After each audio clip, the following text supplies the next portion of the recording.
Bonjour à tous, soyez les bienvenus dans ce Club francophone, votre émission consacrée aux livres et à la francophonie. Je suis très heureux de vous retrouver depuis les studios de TV Monaco avec ce rayonnement international à travers nos séquences, nos entretiens et reportages avec de grands auteurs. Vous allez voyager et vous informer avec nous, je l'espère. Aujourd'hui, nous serons avec l'auteur marseillais René Frény, publié depuis de nombreuses années chez Gallimard. Sa vie est incroyable, il va vous en raconter une partie. J'ai deux mères, la mienne, celle qui m'a mis au monde, qui était une femme extraordinaire, et Marseille. Ma mère m'apprenait les bons sentiments, la tendresse, la douceur, la gentillesse. Et la ville de Marseille m'a appris plutôt la transgression, la violence, la bagarre, le vol. Et mon père était un peu un vrai Marseillais. C'est-à-dire, il me disait toujours, si tu veux pas être un esclave, débrouille-toi.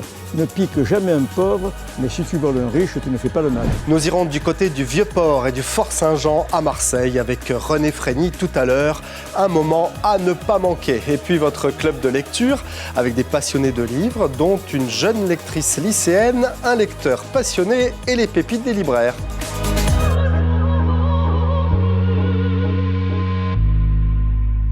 Et on commence avec un invité sur notre plateau. Bonjour Guillaume Galladorme. Bonjour. Merci beaucoup d'être avec nous. Vous êtes un auteur monégasque, auteur des Chroniques de Mock, Sang de Troll, tome 1, Sang de Troll sur la neige, tome 1. Vous avez grandi en principauté de Monaco, oui. Et vos héros d'enfance sont Willow. Oui. Et Batman, bien sûr. Batman, c'est des comics américains, des super-héros. Et Willow, qui est un des tout premiers films de fantasy, genre cinématographique et littéraire que j'affectionne tout particulièrement. Alors, Mock est une cité-État où cohabitent des humains. Il y a des elfes, des créatures magiques. Vous êtes inspiré, évidemment, de vos idoles, du territoire monégasque, et puis vous y avez ajouté un petit peu de magie, c'est ça ? C'est exactement ça, c'est un grand melting pot de toutes les références que j'ai, que ce soit en termes de cinéma, de livres aussi, et puis surtout ce que je vois dans la rue tous les matins quand je vais travailler. Je passe tous les jours devant le palais, devant le rocher, donc pour quelqu'un qui aime la fantaisie, rentrer dans un château tous les jours, c'est assez génial. Oui, c'est vrai. C'est assez inspirant. Qu'est-ce qui vous a inspiré justement à Monaco, en dehors du palais ? Comment vous avez imaginé ce micro-État ? Alors, en même temps, ça en est un, Monaco, mais... J'ai imaginé Monaco un peu, on va dire, au Moyen-Âge, ouais. Donc avec tout en version ancienne, mais en gardant la structure actuelle, c'est-à-dire qu'il y aura, mes héros se baladent devant un casino, ils vont sur le port, au marché, acheter des barbadjans, qui est un point très important dans les romans. On va y venir, ouais. Et il y a le palais, la place du palais, il se passe des différentes choses là-dedans. Alors il y a une enquête dans ce livre, il y a une série de disparitions.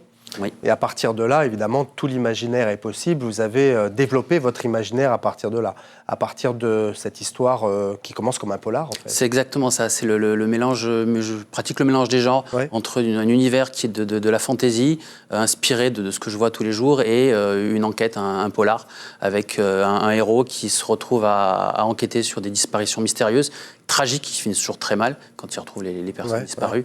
Ouais. Et là, un élément déclencheur, suite à une recherche, il tombe sur une petite fille qu'il va garder auprès de lui pour la protéger. Et c'est le petit grain de sable qui va venir un peu perturber toute la suite de son enquête, on va dire. Quel est le rôle, vite fait, du Barbadjan ? Déjà, mon héros, il va en manger. Donc, il faut bien qu'il mange. Donc, il va manger des Barbadjans. En fait, il a des assistants qui sont rétribués à coups de Barbadjan. D'accord. Et voilà, j'en dis pas plus parce qu'il y a une importance assez importante. Très bien. Être rétribué à coups de Barbadjan, franchement, c'est inédit. Merci beaucoup, Guillaume. On souhaite donner une chance à de nouveaux auteurs dans cette émission, des talents pas encore publiés chez un grand éditeur. J'espère que le Club francophone vous portera chance, Guillaume. Merci. On vous retrouvera d'ailleurs tout à l'heure pour nous conseiller un livre qui a illuminé votre vie dans notre séquence Club de lecture, avec aussi l'un de nos libraires. Mais avant cela, on part à Marseille avec un écrivain haut en couleur, comme on dit, un homme généreux qui a vécu des moments incroyables. Je suis sûr que vous allez adorer cette séquence avec René Frény.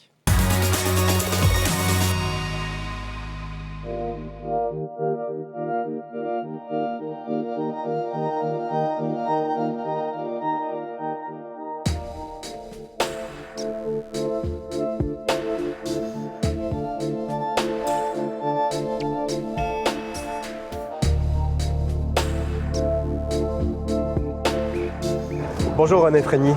Salut Emmanuel. Merci beaucoup de nous accueillir ici à Marseille. C'est votre ville. Vous avez publié une vingtaine d'ouvrages, de romans, notamment chez Gallimard, dans la collection Blanche. Et dans le dernier, Minuit dans la ville des songes, dernier en date en tout cas, vous dites que vous voyez vieillir.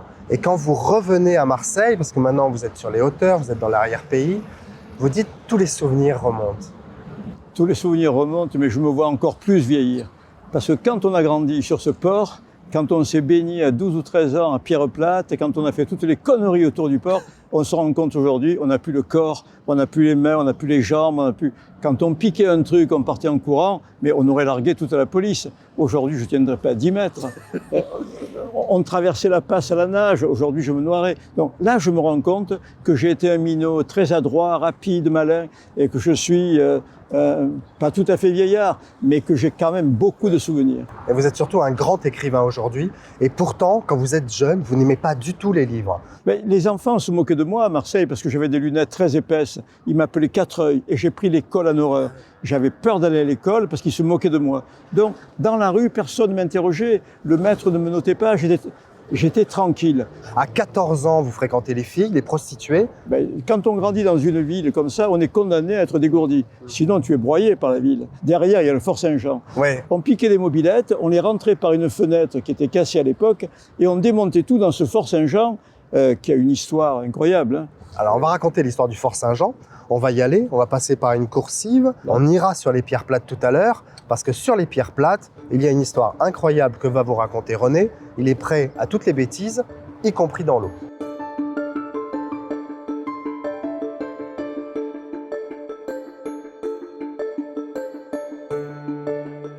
Alors on va descendre évidemment sur les pierres plates, mais on va continuer votre histoire, René Frény, parce que vous fréquentez les Danaïdes, une brasserie très connue à l'époque, Oui. repère de la pègre. Votre mère est assez inquiète, elle vous envoie dans une école privée, et à ce moment-là, vous frappez le directeur. Ouais. Je venais tous les matins tourner là, j'allais à l'école un jour sur 3, mais dès que je me suis battu avec le directeur, ça a été tous les jours, ici, sur la Canebière et au Danaïde. Ça a été fini l'école. J'avais 15 ans. Et votre père vous conseille de trouver une planque à la mairie parce qu'il dit que c'est la seule solution pour toi. C'est-à-dire, il fallait se faire pistonner par Gaston Defer. On affichait un peu pour Gaston, le maire de l'époque. Et donc, tous les minots ici faisaient un peu de boxe, rentraient au Parti Socialiste, prenaient la carte, et on devenait gardien du stade, gardien du Vieux-Port, gardien du... on était planqués. Et donc, tu ne travaillais plus. La planque royale, c'était la poubelle. Tu te levais, tu courais un peu après la benne, et puis, une fois à 11h du matin, tu prenais ton petit déj, ta douche, et tu allais jouer aux boules. Donc, mon père, qui était peintre en bâtiment, qui souffrait beaucoup, me dit « Ne sois pas ouvrier comme moi, tu as tout échoué, rentre à la poubelle, tu ramasses la bordille, et à 11h du matin, tu as fini. » Et c'était ça Marseille. Et Marseille, c'était être pistonné, affiché pour Defer et rentrer à la mairie. Alors, il y a un beau livre que vous venez de publier avec une photographe qui s'appelle Frédéric-Marie Mignana, aux éditions Kern. Et dans ce livre, on voit Marseille, mais on voit Marseille à travers votre regard à vous. Et effectivement, Marseille vous a constitué, cette ville vous a construit totalement. Vous dites même dans ce livre, mon enfance, c'est comme cette longue ville, elle s'étire entre mer et collines. Et c'est vrai que Marseille est très étendue, elle est très longue. J'ai deux mères, la mienne, celle qui m'a mis au monde, qui était une femme extraordinaire, et Marseille. Ma mère m'apprenait les bons sentiments, la tendresse, la douceur, la gentillesse. Et la ville de Marseille m'a appris plutôt la transgression, la violence, la bagarre, le vol.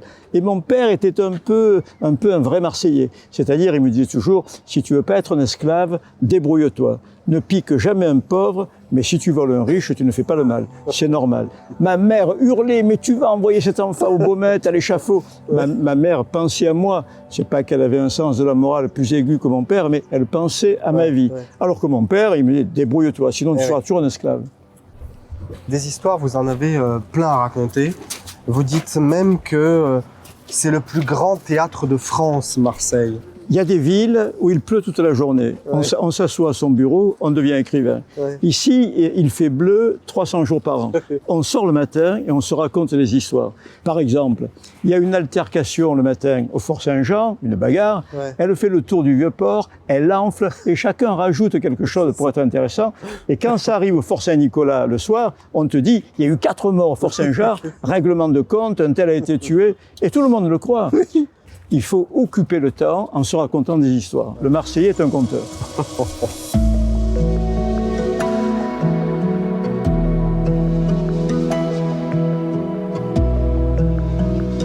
Cette ville, vous la quittez un jour, vous partez pour Londres sans objectif, vous vivrez même sans domicile dans Hyde Park. Mais la France vous rappelle au pays parce que vous devez faire votre service militaire. Sauf que vous dites, bon, je vais finir mon voyage, j'irai après.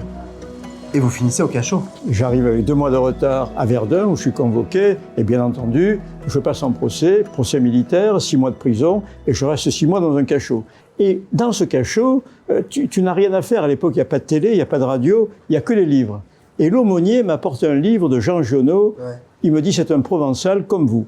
Et comme je n'ai rien à faire 23 heures sur 24, on avait 1 heure de promenade par jour dans une cour, et j'ai commencé à lire Giono. Et j'étais ébloui, alors que tu m'aurais donné le livre 6 mois plus tôt, je te l'aurais balancé, parce que il y avait tout à Marseille. Il y avait les filles, il y avait le baby-foot, il y avait le stade Vélodrome, on riait toute la journée. Et quand tu es seul dans un cachot à 19 ans, tu ouvres Jean Giono et tu trouves ce que tu as perdu à Marseille, dans les collines, tu trouves la liberté.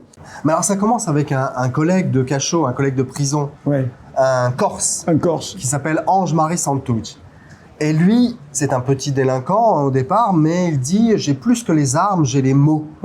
Il est très cultivé, il s'exprime très bien. Et à partir de là, vous dites « peut-être que si je parle comme lui, si je pense comme lui, je vais faire autre chose de ma vie ».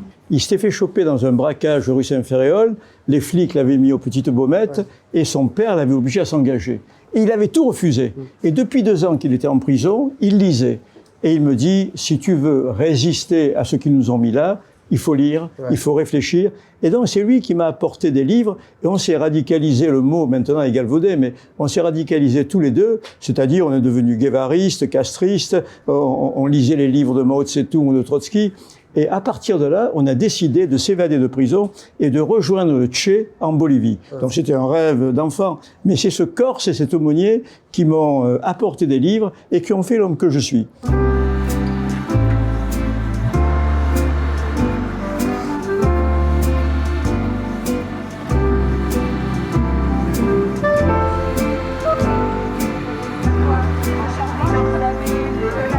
Et ce Santucci, alors, il a des grands projets de révolution avec des camarades de Che Guevara. Oui, il avait pris contact, mais très très malin, il avait pris contact avec des révolutionnaires qui étaient en Bolivie, avec le Che, et nous avions décidé de partir là-bas, déserter, partir là-bas. Et vous vous évadez avec lui ? Non. Alors, il se fait attraper avec des livres interdits dans sa cellule, et on l'envoie dans un fort en Allemagne.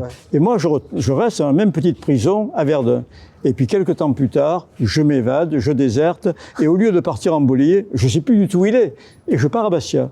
Je me planque pendant 1 an à Bastia. Là, je trouve une place de disjockey dans une boîte de nuit avec des faux papiers d'identité.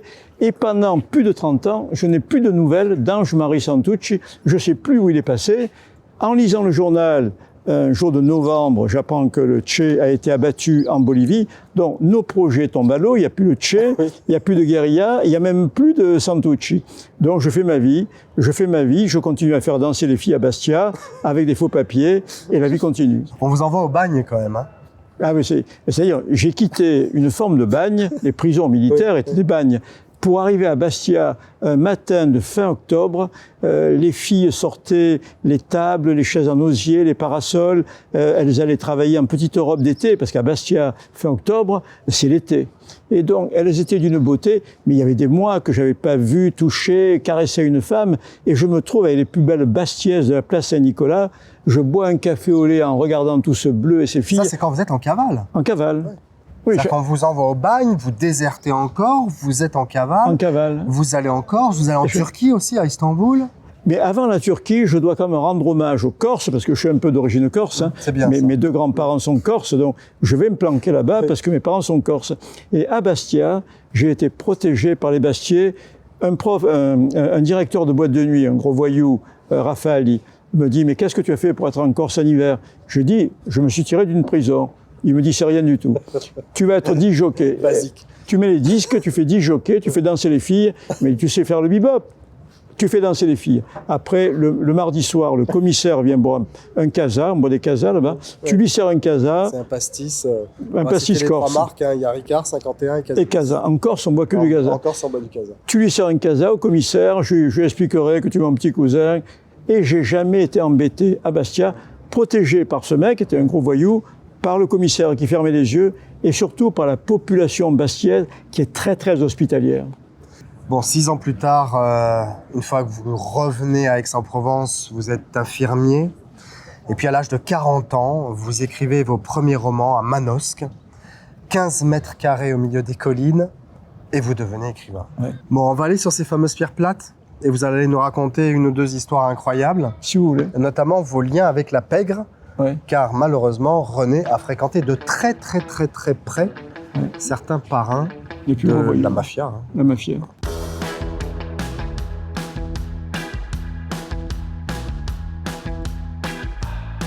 C'est très connu ici par tous les jeunes, tous les gamins, parce que vous vous échappez du collège en fait. Dès qu'arrivent les beaux jours, mars-avril, et vous allez dans l'eau. Dès qu'il fait beau, on vient là. Avec tous les minots qui ne sont pas allés à l'école, on se retrouve là.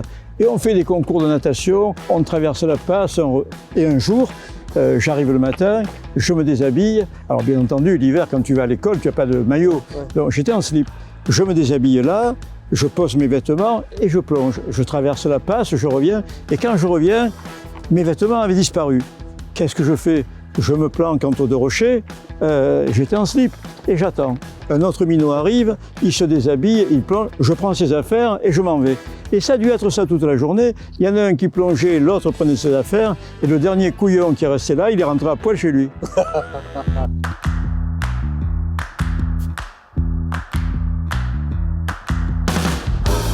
C'est ici en maillot que vous séchiez en fait, René Frény. On passait la journée ici. On était noir fin mars, on était noir comme du chocolat. Alors ma mère, qui voyait bien que je bronzais, quand j'arrivais, elle prenait mon bras, elle me léchait. Et bien entendu, j'avais le goût de sel parce qu'il n'y avait pas de douche ici. Et alors là, c'était le martinet, c'était normal. Ma mère voulait tellement que je réussisse, elle pensait que je pouvais devenir instituteur. Je suis devenu infirmier, même pas. Mais elle me léchait le bras et elle me disait « Tu n'es pas allé au collège ». Avez-vous été tenté, en fréquentant cette pègre dont nous parlions à l'instant, de renouer avec les travers de la jeunesse, avec les larcins? Avez-vous fricoté un peu? Il y a prescription maintenant. J'ai eu besoin d'un gros voyou. J'avais été emmerdé par une famille de cinglés qui avait frappé ma fille. Ma fille avait 5 ans. Et cette famille de cinglés, c'était des dangereux, petits voyous dangereux. Donc j'ai téléphoné à un gros voyou marseillais, un copain de Jacques Imbert. Il a réglé ça en 30 secondes. Et pour le remercier, j'ai ouvert avec lui une boîte de nuit et un restaurant. Pour le remercier? Pour le remercier. Oui, non mais j'avais besoin d'un garde du corps. J'avais affaire à des voisins très violents. Donc ce mec-là m'a protégé et je l'ai remercié en ouvrant cette boîte de nuit. Et un matin... Il n'y a pas eu meurtre quand même? Il n'y a pas eu meurtre. Un matin, j'entends sonner chez moi une cavalcade, 6 policiers arrêtent, me mettent les menottes, garde à vue derrière, là à l'évêché, 96 heures, grand banditisme. Et là, je suis resté 96 heures dans les geôles de l'évêché derrière, parce que j'avais ouvert un restaurant et une boîte de nuit avec ce gros voyou. Donc voilà un petit peu ce qui m'a permis d'écrire aussi des romans. Quand tu fréquentes ces gens-là, ils te racontent leur vie, tu fais des gardes à vue. Bon, j'ai fait plusieurs gardes à vue pour ce mec-là. Et donc ça m'a permis de raconter de vrais romans. Tout est dans Minuit. Tout est dans Minuit, tout est dans... Minuit dans la ville des songes, c'est ça, c'est toute votre vie. Exactement. Vous dites aussi, j'étais beaucoup trop tendre pour devenir un voyou. Je n'avais pas la morale d'une petite bourgeoisie qui paie ses impôts, donc j'étais prêt à tout. Mais j'étais trop sensible pour faire du mal. Alors qu'un voyou, très vite, dès la maternelle, c'est le chef de bande, il devient vite bagarreur, puis cruel, il aime le pouvoir. si tu as une certaine morale de l'humanité, non pas la morale qu'il y a dans les livres, mais une certaine morale de tes proches, tu ne peux pas tuer quelqu'un. Quel est votre pire souvenir, René Frény? Dans ma vie, Ouais. mon pire souvenir, c'est sans réfléchir le jour où ma mère est morte. Ma mère est morte un 4 décembre, elle était hospitalisée pour un cancer depuis 6 mois. Tous les soirs, j'allais à l'hôpital, je la faisais manger, je la coiffais, j'essayais de la faire rire. Et quand je sortais le soir dans le parc de l'hôpital, j'éclatais en sanglots. Parce que je me retenais pour ne pas pleurer devant elle, j'éclatais en sanglots dans le parc. Et puis, je suis devenu très copain avec les infirmières pendant 6 mois. Et un soir, elles m'ont appelé, 11h du soir.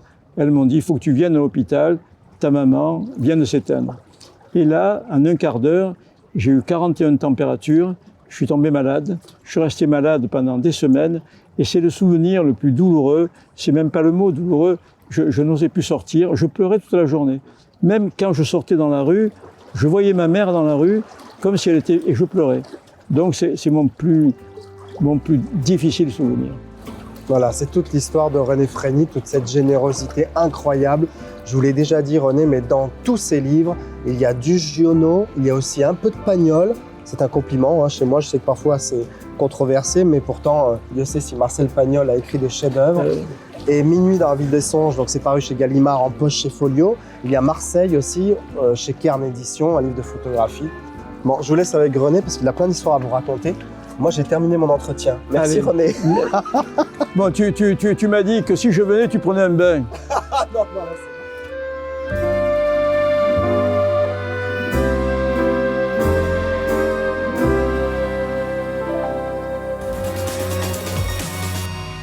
Le livre de photos sur Marseille signé René Frény et Frédéric-Marie Mignana est paru chez Kern Édition et franchement, c'est assez réussi. Et voici notre club de lecture avec un lecteur et une libraire pour les pépites des libraires. Guillaume Gallardome, vous êtes resté avec nous pour parler d'un livre qui a marqué votre vie et il s'agit d'un cycle de fantaisie historique. Il s'agit des Lames du Cardinal, qui c'est un cycle de 3 tomes de l'auteur français Pierre Pével. Ouais. Magnifique histoire qui peut se résumer simplement comme si les 3 mousquetaires de Dumas rencontraient Game of Thrones. Oui, c'est un peu un mélange des genres assez exceptionnel et vraiment très très réussi. Alors il faut savoir que c'est à la fois un roman historique puisque l'intrigue se déroule à Paris sous le règne de Louis XIII et il y a des faits réels qui sont racontés. En même temps, c'est un livre de fantaisie avec la magie qui est très présente. Effectivement, c'est un grand mélange, un peu ce que vous avez fait dans votre livre dont vous nous parliez en début d'émission. Exactement, c'est le mélange des genres extrêmement bien réussi et finement écrit par Pierre Pével qui m'a un peu motivé et inspiré pour faire un peu la même chose dans mon roman, en mélangeant du médiéval fantastique avec du polar. Là, dans L'Arme du Cardinal, on est dans de la cape et d'épée, du médiéval fantastique aussi, avec des dragons, et aussi un peu de polar avec une enquête, une disparition et surtout un monceau de complot assez important. Les Lames du Cardinal de Pierre Pével est paru en poche chez Folio Science-Fiction. Il a été récompensé par des lycéens avec le prix Imaginal en 2009. Merci Guillaume Gallardome. Plaisir. Pas de lycéens aujourd'hui en raison de la grippe, même en cette saison. On embrasse Camille qui est en première au lycée François d'Assise Nicolas Barré de Monaco et on lui souhaite bien sûr un bon rétablissement. On passe à nos libraires parce qu'il y a des libraires aussi dans cette émission. Nous donnons la parole cette semaine à une libraire française. Bonjour Frédéric. Bonjour. Vous êtes libraire à Toulon dans la librairie Charlemagne. Tout à fait. Comment allez-vous, Frédéric Flotte? Très bien, oui, très bien, merci. On vous retrouve, je suis ravi de vous retrouver. Allons-y pour notre petit jeu de la séduction. Vous avez 2 minutes pour nous convaincre de lire 2 livres de votre choix, 2 pépites évidemment que vous avez en librairie. Alors, pour rester dans le monde fantastique, je vais présenter l'Atlas des Abysses chez Artaud. Artaud a publié déjà à peu près 18 atlas qui sont tous très poétiques. Il y a le Vagabond des mers, l'Atlas des lieux maudits et des îles abandonnées. Et avec les abysses, on découvre des chimères tout à fait réel. Ça vaut vraiment le coup, rien que pour découvrir le vagabond des mers, justement, ou le Dumbo des profondeurs. Le Dumbo des profondeurs. Ouais. Ça a l'air très bien, effectivement, ça donne très envie. Et en plus, non mais c'est vrai, parce qu'en plus, Artaud, spécialisé, notamment exactement. dans les et cette livres collection d'atlas, je ne sais pas si je peux le montrer, le Dumbo des profondeurs. Ah, il existe vraiment? Oui. Il existe vraiment. Bon, allons-y pour un roman, vite, Frédéric. Voilà, et de bonne humeur, parce que le monde est fatigué, comme le décrit Joseph Incardona dans son dernier roman, paru chez Finitude. Moi, voilà, je soutiens cette maison d'édition et cet auteur, j'aime tout ce qu'il a écrit. Et dans Le monde est fatigué, on retrouve Ève, qui gagne sa vie en étant sirène dans des grands aquariums pour milliardaires, avec un déguisement bien sûr. Elle cache en dessous une mutilation, elle a eu un grave accident, elle a soif de vengeance. Il y a comme une petite intrigue policière. Voilà. Ouais. Et... un livre angoissant, quoi. Non. Non. Il fait quand même le constat que le monde est un peu fatigué. Oui, ça c'est vrai. Voilà. Bon, le monde est fatigué, il a bien raison. Le monde est fatigué, il a bien raison. Aux éditions Finitude. Merci Frédéric Flotte, merci beaucoup et à bientôt. Voilà, c'est la fin de cette émission. Merci de nous avoir suivis. Cette émission vit aussi sur Internet, sur les réseaux sociaux, sur YouTube et en podcast. Faites passer le message. Merci à la formidable équipe qui m'accompagne. Bon week-end et bonne semaine à vous tous. À la semaine prochaine.